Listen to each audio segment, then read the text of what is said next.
இப்போ இந்த நேரத்தில் பார்த்தீங்க அப்படின்னா ரசூல்லா கடைசியாக அந்த போர் வந்து நடக்காமலே அல்லாஹ் வந்து காப்பாற்றிடுறோம். ஆனால் டெஸ்ட்டு பயங்கரமான டெஸ்ட் நடக்குது. அது குரானில் பார்த்தீங்கன்னா பயங்கரமாக இருக்கும். இந்த சுலைமான் பின் சூர்த் ரலில்லான்னு இருக்காங்க இல்லையா, அவங்க அதிக்கக்கூடிய ஒரு ஹதீஸ். அவங்க என்ன சொல்கிறாங்க அப்படின்னா, இனிமேல் நாம் தான் போர் தொடுப்போமே தவிர அவர்கள் நம் மீது போர் தொடுக்க முடியாது, நாமே அவர்களிடம் செல்வோம் அப்படின்னு சொல்லி ரசூலா டிக்ளேர் பண்ணுறாங்க. இதுக்கப்புறம் நாம தான் சண்டை போடுவோமே தவிர அவங்க நம்மக்கிட்ட சண்டை போடுறதுக்கு தைரியம் கிடையாது.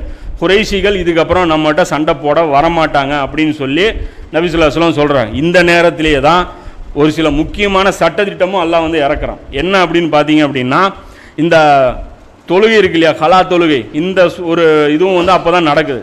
நபி ஸல்லல்லாஹு அலைஹி வஸல்லம் ஒரு நாளைக்கு என்ன நடக்குது அப்படின்னா, அசர் தொழுகை தவறிடுது. அதாவது டெய்லி வந்து பிரச்சனை சும்மா கிடையாதுங்க. என்னன்னா அகலுக்கு அந்த பக்கம் இருந்தாலும் அவங்க வந்து வில்லில் வந்து அடிச்சுட்டு தான் இருப்பாங்க.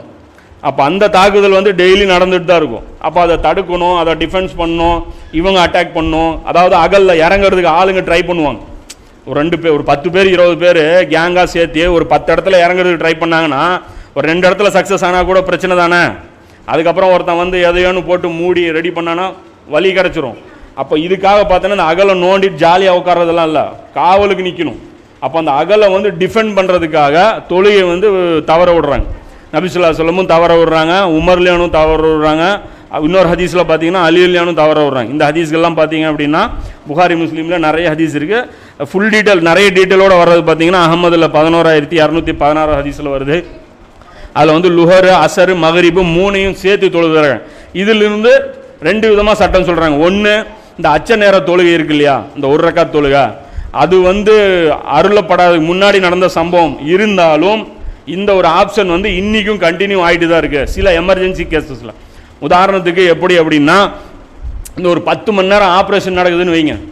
10 மணி நேரம் ஆப்ரேஷன் நிறுத்த முடியாது, ஆப்ரேஷன் போயிட்டே தான் இருக்கும். அப்போ மத்தியானம் 12 மணிக்கு ஆரம்பிக்குதுன்னு வைங்க ஆப்ரேஷனு.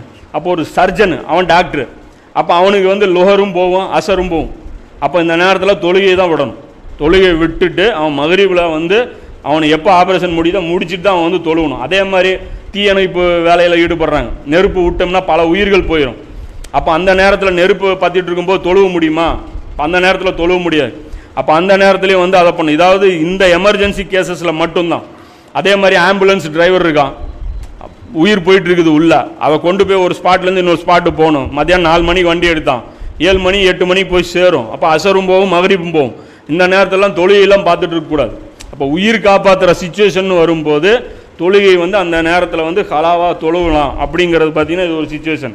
அப்போ இந்த மாதிரி வந்து ஒரு ஸ்பெஷல் சட்டமும் வந்து நமக்கு வந்து அல்லாவுடைய ஒரு இதில் வந்து இந்த போர் மூலம் ஒரு கிஃப்ட் கிடைக்கிது.